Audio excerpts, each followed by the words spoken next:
Tomorrow, be careful. That simple reminder we can't say it enough. Turn around, don't drown. And Mallory Snell is here with me. And Mallory, you say the rains tomorrow could cause like sporadic flash flood warnings across the metro area. I think we could have some heavier storms that dump a quick inch, 2 inches over a short period of time. That's when we start to see flash flood warnings, especially over the saturated ground that we have in southern Indiana. And I was just telling Doug, in areas like Louisville that are more urban, it doesn't take as much water to cause flooding concerns just because of drainage in the area. So be aware of that tomorrow, as we do have plentiful moisture, rounds of showers and thunderstorms. I bumped us up to 90%.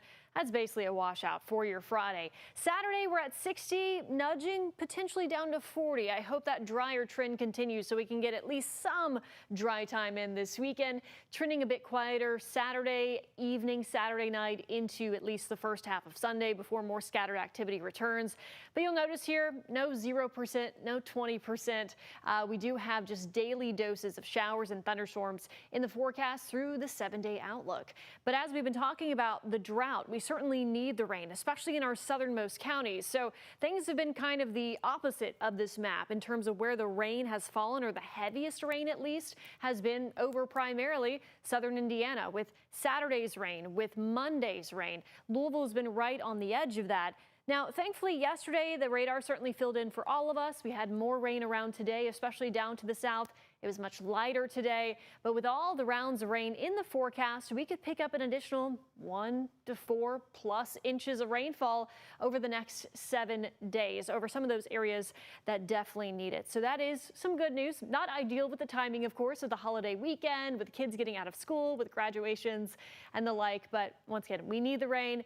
May is typically our rainiest month of the year. Satellite and radar here. Cloud cover has been stubborn today. A few of you all may have seen some peaks of blue sky. If you were lucky, we had some lingering mist, light showers in Louisville, especially around lunchtime. Then we got a bit more of that dry time during the evening and early overnight.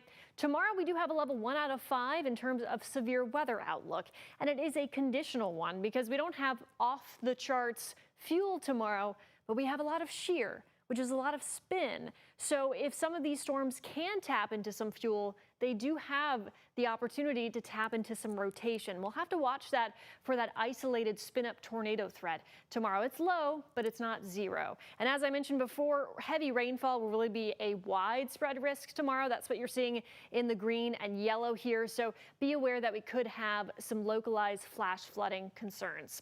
Hour by hour futurecast here. Much of this evening tonight, mostly dry, some scattered activity in the morning, increasing in coverage through the afternoon and early evening hours. I mean, it's just a wet day overall. Heavy rainfall, some localized flooding, some isolated stronger storms. And then Saturday, we trend to dry out a little bit. Sunday, similar case. Next week, though, keeping those daily rain chances around with highs in the 70s and 80s. And overnight lows in the 60s. And right after this newscast on WHAS 11 Plus, we have a brand new episode of Weather or Not. We are talking about the very active weather pattern we've been under here at home, and also what we've been seeing across the country. Tornado outbreaks in the plains over this past weekend, wildfires out west. A reminder, you can stream Weather or Not anytime on the WHAS 11 Plus app.